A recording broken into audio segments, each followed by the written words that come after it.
एक छोटा सा कस्बा, कच्ची गलियां, टूटी फूटी दीवारें, और उन्हीं दीवारों के आखिर में खड़ा एक पुराना झुका हुआ सा घर, जहां रहती थी सहर, अपने पति रफीक, 2 बच्चों और अपने बीमार अब्बूजान के साथ।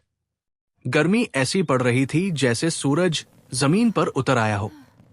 चूल्हे पर रखा एल्यूमीनियम का पुराना भगोना धूप की तरह तप रहा था। उसी वक्त सामने वाले ऊंचे सफेद रंग वाले पक्के घर की छत पर वर्मा साहब अपने मुनिब रामू से ऊंची आवाज में कह रहे थे, अरे रामू, आज खेत में मटर के पौधे जरूर देख लेना। बहुत बढ़िया मटर निकला है, आधा रसोई में दे देना। मैडम ने कहा है आज दोपहर को मटर पनीर बनेगा। सहर झोपड़ी के टूटे दरवाजे को ठीक कर रही थी। बात कानों में पड़ी तो दिल में एक ठंडी चुभती लहर उतरी। वाह, किस्मत देखो इनकी, जो चाहे पकता है, जो चाहे खाते हैं। रफीक एक टूटी कुर्सी की मरम्मत कर रहा था। माथे से पसीना झर रहा था। उसने थकी आवाज में पूछा, सहर, चाय है थोड़ी? सहर ने नजरें झुका ली।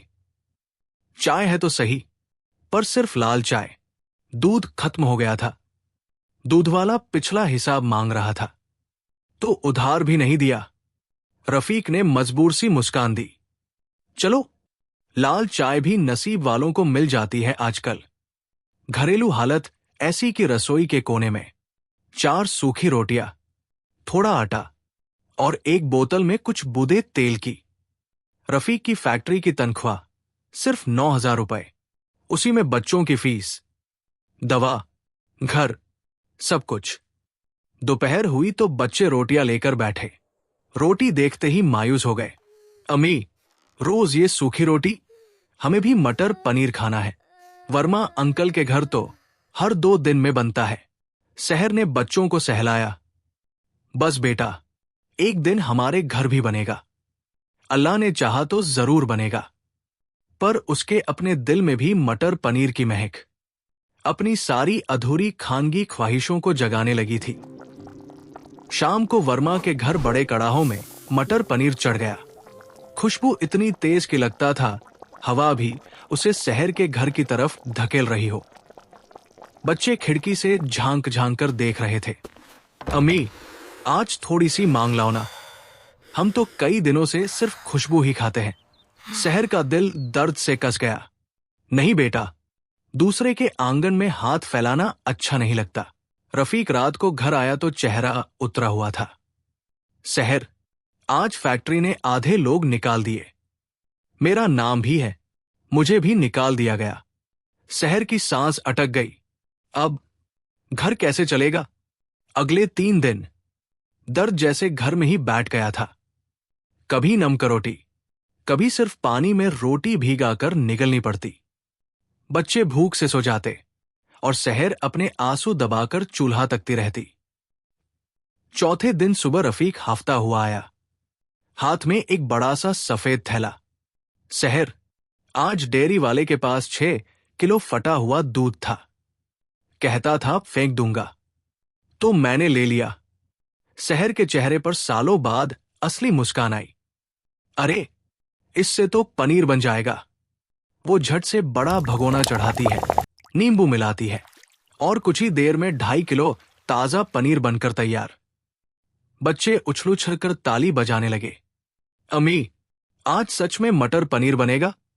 हाँ बेटा, आज जरूर बनेगा। सहर गुल्लक फोड़ती है। केवल 130 रुपए निकलते हैं।